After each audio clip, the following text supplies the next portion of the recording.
안녕하세요. 저는 포스텍 박주홍이라고 합니다. 네. 제가 발표할 거는 텐세그리티 로보틱스라고요.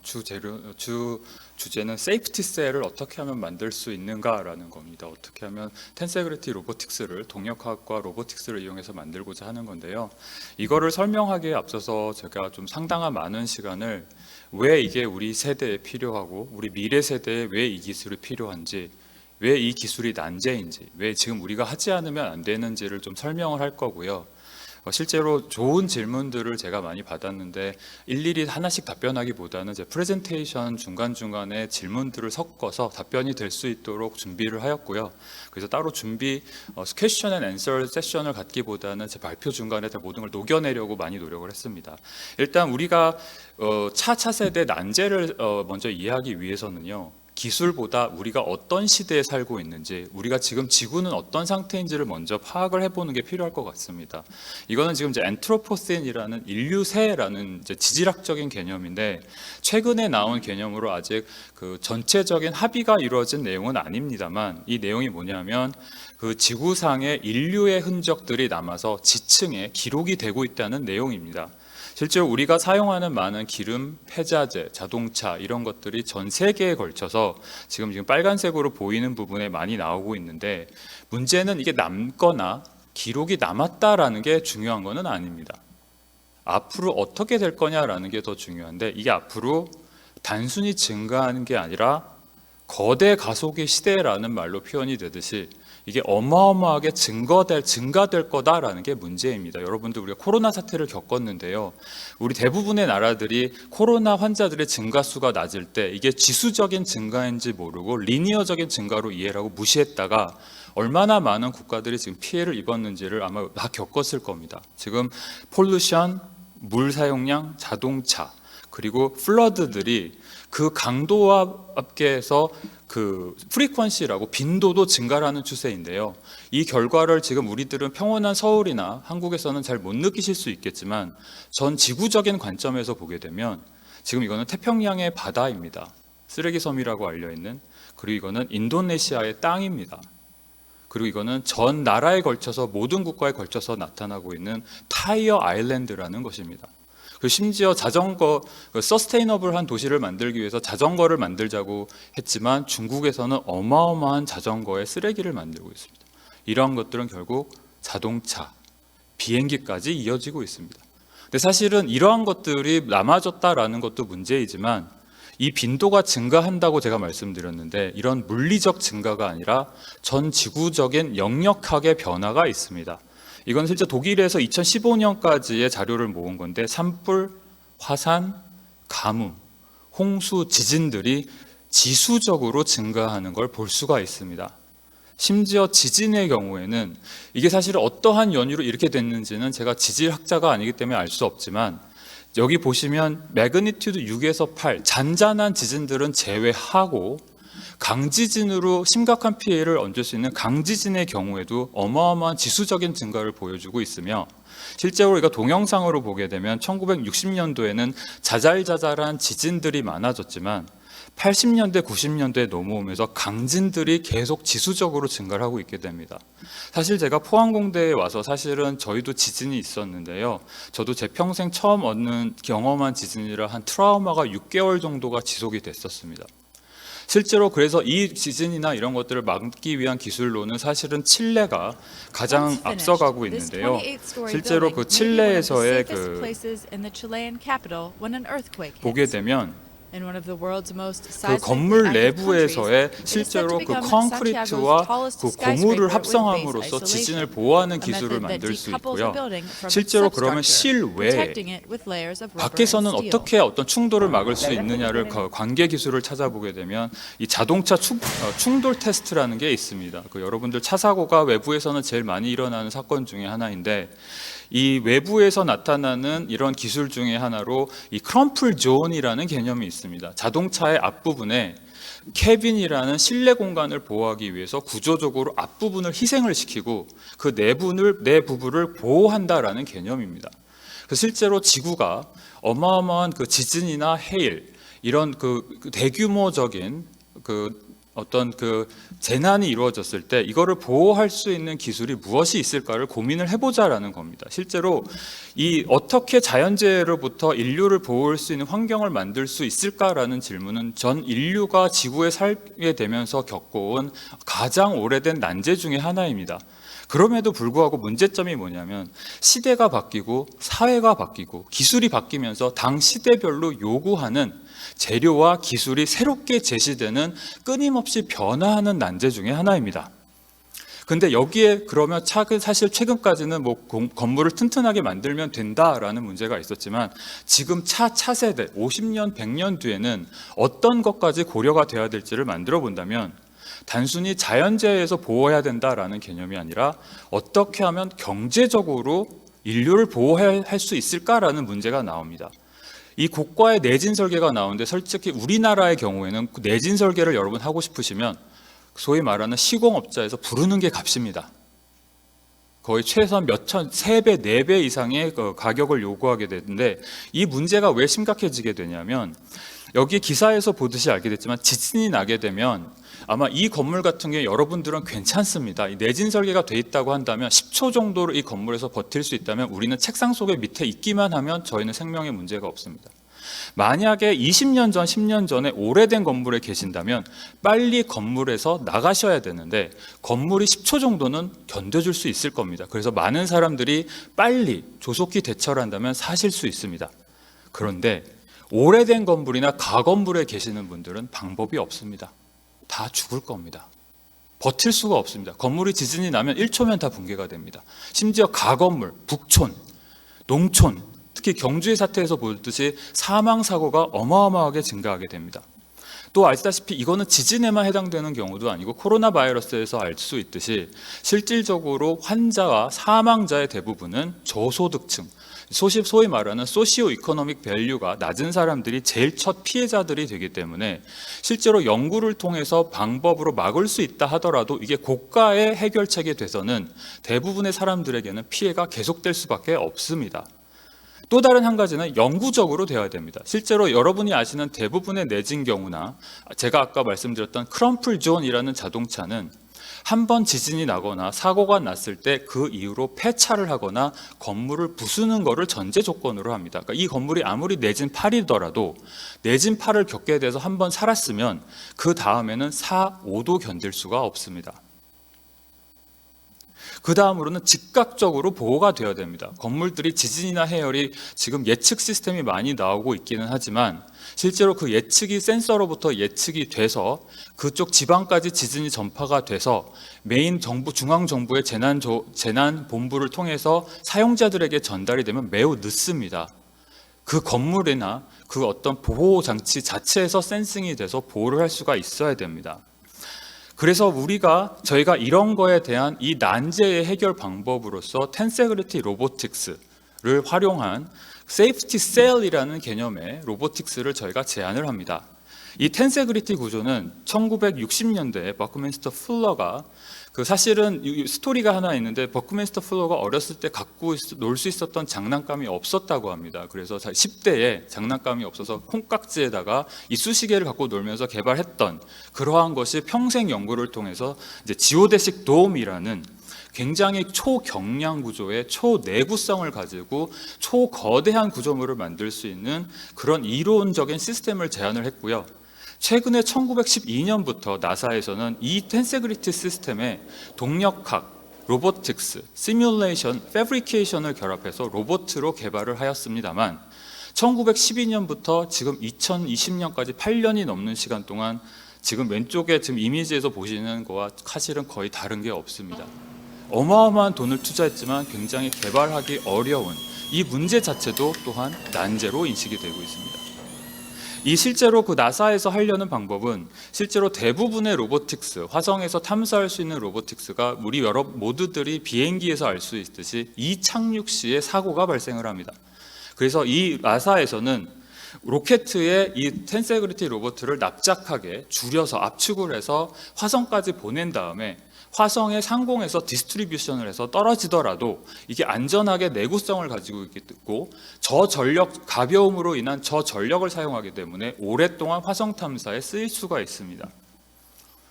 다만 저희가 여기서 하고 싶었던 거는, 그리고 텐세그리티에서 조금 이해를 쉽게 설명을 드리자면, 그 텐세그리티는 인체의 골격과 근육이 함께 움직이는 시스템으로 이해를 하시면 됩니다. 실제로 뼈만 존재해서도 뼈가 위치가 잡을 수 없고 근육만 있어도 흐물흐물하게 공중에 있을 텐데, 뼈와 근육이 소위 합성 구조라고 합니다. 컴포짓 메터리얼이라고 하는데, 이 합성 구조가 유지됨에 의해서 우리 몸체가 움직일 수도 있고 걷거나 뛰거나 점프까지 할 수 있는 그런 기능성을 갖게 됩니다. 근데 사실 이 텐세그리티에서 그 인체 구조와의 해부학적 유사성 때문에 이거를 연구하는 사실 연구는 소수이지만 있습니다. 그러나 저희가 여기서 창의적으로 우리만의 텐세그리티를 위해서 연구하고 싶고자 하는 부분은 바로 이 흉부입니다. 이게 그 립스 케이지라고 알려 있는데, 인체의 가장 중요한 부분인 폐와 심장을 보호하기 위해 우리 인간이 자연 진화적으로 개발한 텐세그리티 시스템입니다.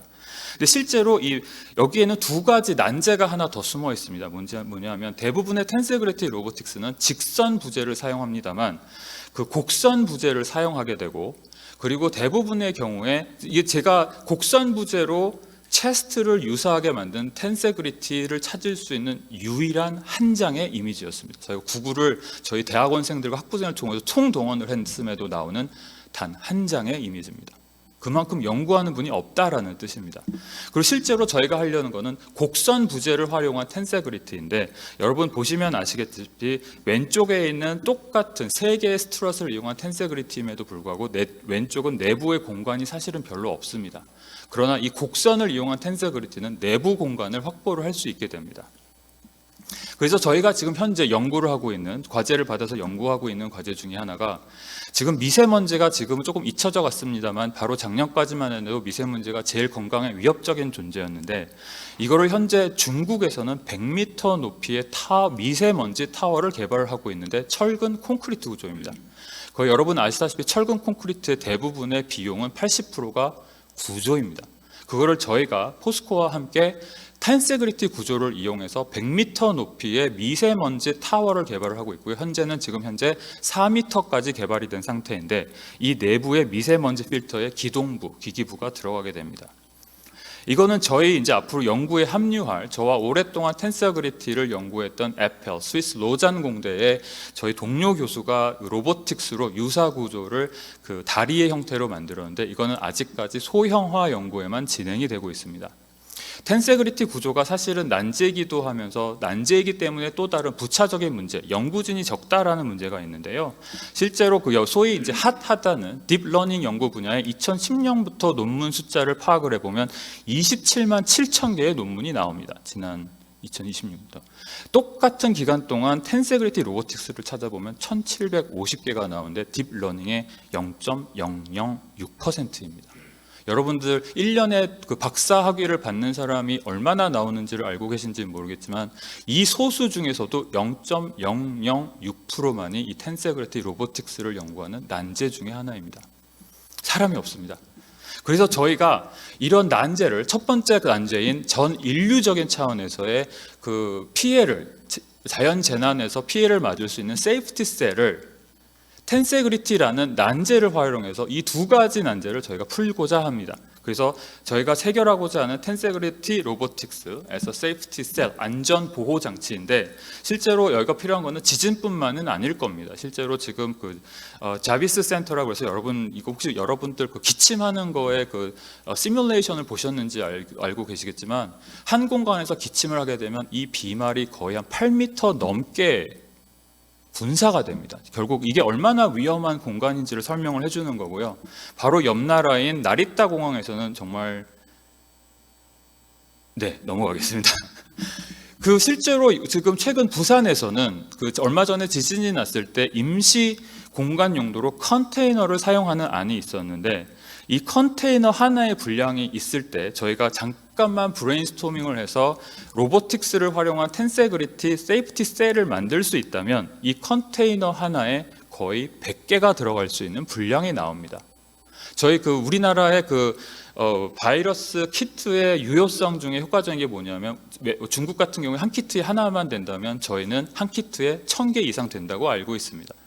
부피면으로서 사실 재해는 너무나 오랜 기간 동안 안 생기다 갑자기 생겨서 급작스럽게 사용 빈도가 높아지는 비이상적인 형태를 보여주는 그런 현상입니다. 그럴 때 기존의 건축적인 시스템을 가지고 이러한 대처를 하기는 굉장히 어렵습니다. 또 다른 관련된 예를, 텐세그리티는 아니지만 저희가 이게 지금 아직 개발이 안 된 상태이기 때문에 머릿속으로 상상하기 힘드니 그래도 그나마 형태적으로 유사한 형태의 그 응용 예를 보자면 이거는 사우디아라비아에 있는 거대 자이언트 엄브렐라인데요. 사우디아라비아 같은 경우에 낮 시간 동안 실제로 1시간 정도 서 있으면 죽을지도 모릅니다. 탈수 현상으로. 그거를 막기 위해서 플라자에다가 초대형 우산을 만들어서 이 우산을 활용하고 밤이 되면 접습니다. 근데 사실은 이게 텐세그리티를 사용해서 가벼워지게 되고 내구성이 높아지게 된다면 실제로는 우박 아니면 주변 건물에서 낙하하는 낙하물들에 대해서 안전을 만들어줄 수 있는 거대한 피해 공간이 만들어줄 수 있게 됩니다. 또 다른 방식으로는 역시 같은 발명자인데 이거는 이제 지오데식 돔을 키네틱 로보틱스의 형태로 만들어서 확장될 수 있고 축소가 될 수 있는 소위 말하는 후보만 스트럭처라는 겁니다. 우리가 텐세그리티 구조로 이런 로보틱 공간을 만들 수 있게 되면 평소에는 압축시켜서 작게 만들어 놨다가 지진이나 이런 게 생겼을 때만 확장을 할 수 있는 그런 비특이적 어떤 현상에 대한 대처 공간으로 활용이 됩니다. 그리고 실제로 다음 거는 굉장히 저가로 만들어진 그 지오데식 돔 텐트인데요. 실제로 대부분의 그 피해를 받으신 분들이 레퓨지 센터, 임시 보호소에서 우울하게 살아계시고 계시는데 공간적으로도 이 정도의 퀄리티의 어떤 피해 공간을 제공할 수 있다면 아마 그 트라우마를 다시 복원하는 데 많은 도움이 될 수 있을 거라고 생각을 합니다. 이뿐만이 아니라 실제로 일본에서는 건축 구조를 텐세그리티와 유사하게 만드는 연구가 진행되고 있었습니다만 아직까지 텐세그리티는 아닙니다. 이 부분에서 실제로 건축 스케일에서 화재 보호 구역이 사실 모든 건물에 법규적으로 만들어져 있는데 지진 보호 구역이나 재난 보호 구역을 텐세그리티를 통해서 건축화가 가능해집니다. 실제로 마지막엔 아까 우리가 중국에서 봤던 타워인데 지금 인도에서는 이거를 벌집 무늬의 격자 구조로 만들어서 전 도시에 100m 이상의 타워를 만들어서 미세먼지를 제거하려는 계획을 가지고 있습니다. 이거를 우리가 텐세그리티로 바꿀 수 있게 된다면 환경을 보호하는 초거대 규모의 건축을 텐세그리티로 가능하다면 상당히 많은 자원을 절약하면서도 효과적인 지구적 스케일의 환경 대응에 사용될 수가 있습니다. 만약에 이게 난제가 완성이 된다면 실제로 더 확장은 실제로 왼쪽에서 보시는 것은 다양한 이동 기기들의 세이프티 셀 구조를 보시고 계십니다. 왼쪽에는 포뮬라 100라는 가장 위험한 자동차 레이싱 경기에 사용하는 구조인데 실제로 텐세그리티를 사용하게 되면 더 가벼운 구조로 더 보호받을 수 있는 텐세그리티의 가장 나사에나 다른 연구기관에서 포인트를 맞추고 있는 것은 텐세그리티의 운동성이지만 저희가 저희 연구의 본질적인 새로움은 텐세그리티의 내부 공간에 대한 안전성입니다. 텐세그리티가 한 100m에서 떨어져도 구조가 전혀 다치지 않고 충격이 내부 재료에 흡수되는 것처럼 텐세그리티의 사실 본질적인 가치는 세이프티입니다. 그거를 저희가 지금 현상에서 벌어지고 있는 이런 차세대, 앞으로 드론도 날아다닐 것이고 비행기도 날아다닐 것이고 오른쪽에 초고속 열차의 기기 부분인데 저희 연구는 다양한 차세대 운송기관 쪽으로까지 충분히 확대될 수가 있으며 안전을 요구하는 어떤 연구 분야에도 기초 연구로 활용이 될 수가 있을 것 같습니다.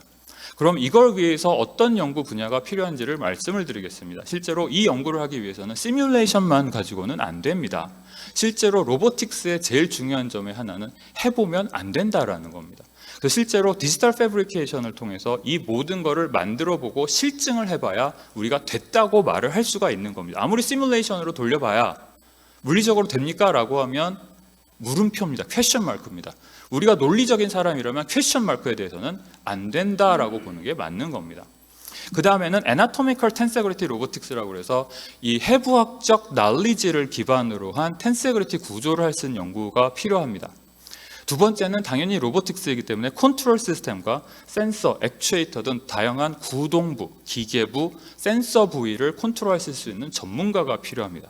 그리고 마지막으로 외부의 공학적 시선의 해부학적 이미테이션, 카피가 아닌 본질적 애나토미를 검증을 해주실 수 있는 의대 교수님들이 필요합니다. 그래서 저희가 팀을 아래와 같은 6분의 구성으로 만들었습니다.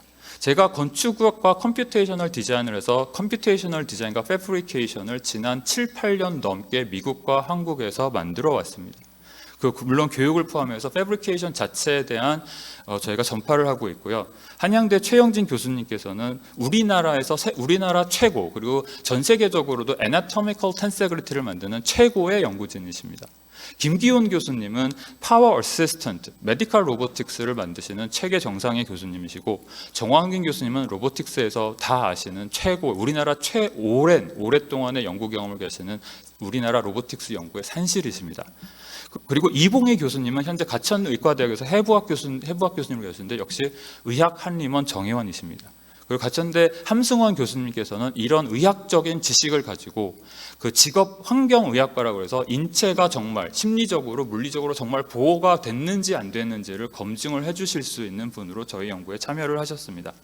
이게 저희 국내 연구진이고, 국외 연구진은 지금 현재 제가 같이 공동 연구를 진행했던 하버드 건축대학원과 MIT 미디어 랩이 바로 조인이 가능합니다. 그리고 실제로는 제가 유니버시티 오브 마이애미에서 동료 교수로 있었던 교수가 사실은 그 아까 보여드렸던 애펠 로보틱스를 개발하셨던 분이고, 왼쪽에 프린스턴 대학은 사실은 제 밑에서 연구 제자를 했던 학부생인데 그 텐서그리티 개발로 제가 좀 이따 보여드릴 거지만 이거로 빌 앤 멜린다 게이트 파운데이션에서 그 지원을 받아서 현재 프린스턴 박사 과정에서 이 연구를 하고 있습니다. 물론 존슨 스페이스 센터랑 나사 플로리다 스페이스 그랜트는 저희가 이쪽에서 그랜트를 받아서 연구를 수행을 하였고, 존슨 센터는 사실은 저와 같이 그 IEMU 등 센서를 같이 공동 연구를 하신 분이 계십니다.